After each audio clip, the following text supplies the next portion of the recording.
জন্মের পর থেকেই কাঁধের কাছ থেকে দুহাত নেই, তবুও এই বাস্তব জীবনের পার্বতী যেন হয়ে উঠেছে দশভুজা। আর তার সব কিছু নির্ভর করে পায়ের ওপর।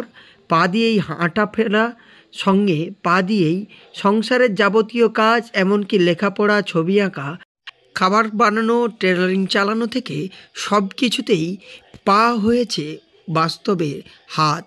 আর তা দিয়েই জীবনযাত্রার এগিয়ে চলেছে পার্বতী, কোনো অংশে কম না যাদের হাত রয়েছে তাদের থেকে। একেবারে মানে দুহাত নাই, অথচ সে তার জীবনযাত্রার ক্ষেত্রে সমস্ত কিছুই তার পা দুটোকেই অবলম্বন করে করতে পারে। এ কথা, এ অভিধান আমাদের বাস্তব। কি পারে না পার্বতী। তমলুক ব্লকের পূর্বনাখা গ্রামের বাসিন্দা পার্বতী বর্তমানে তমলুক নিমতৌড়ি উন্নয়ন সমিতিতে থাকেন। পার্বতী জানা দৈহিক প্রতিবন্ধকতাকেই চ্যালেঞ্জ করে 2013 সালে ত্রয়োদশ প্যারা অলিম্পিকে সুইমিংয়ে চ্যাম্পিয়নশিপ অর্জন করে। তারপরেও জোটেনি কোনো চাকরি। পার্বতী বর্তমানে ওই হোমে থেকেই বিভিন্ন ধরনের কাজ করেন, যেমন পাটের কাজ, সেলাইয়ের কাজ সহ নানান ধরনের কাজের মাধ্যমেই জীবন জীবিকা নির্ভর করে।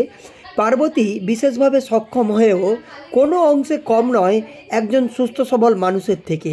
তার দুপা শুধু চলাফেরার জন্য নয়, সমস্ত কাজ করতে তাকে সাহায্য করে। তাই পার্বতী হয়ে উঠেছেন বাস্তব জীবনের দেবী দুর্গা, অর্থাৎ দশভুজা। হাত না থেকেও সে হাতের ব্যবহার করছে পা দিয়েই, আর তাকেই সাফল্য এনে দিয়েছে জীবনে, দিয়েছে পরিচয়। বর্তমানে পার্বতী পা দিয়ে সব কিছু কাজই করতে পারছেন। আপনার নাম? আমার নাম পার্বতী জানা। আপনার তো দুটো হাত নেই, এটা কি কোনো অ্যাক্সিডেন্টে না জন্মের পর থেকে? না না, মায়ের গর্ভ থেকেই দুটো হাত নেই। তারপরে কিভাবে জীবনযাত্রা শুরু কিভাবে? কিভাবে, যখন মানে আমি যখন বড় হই তখন আমি মারা বা দিদিরা কাজ করে তখন আমি দেখে দেখে ওরা পার্বতী জানান ছোটবেলা থেকেই তার হাত নেই।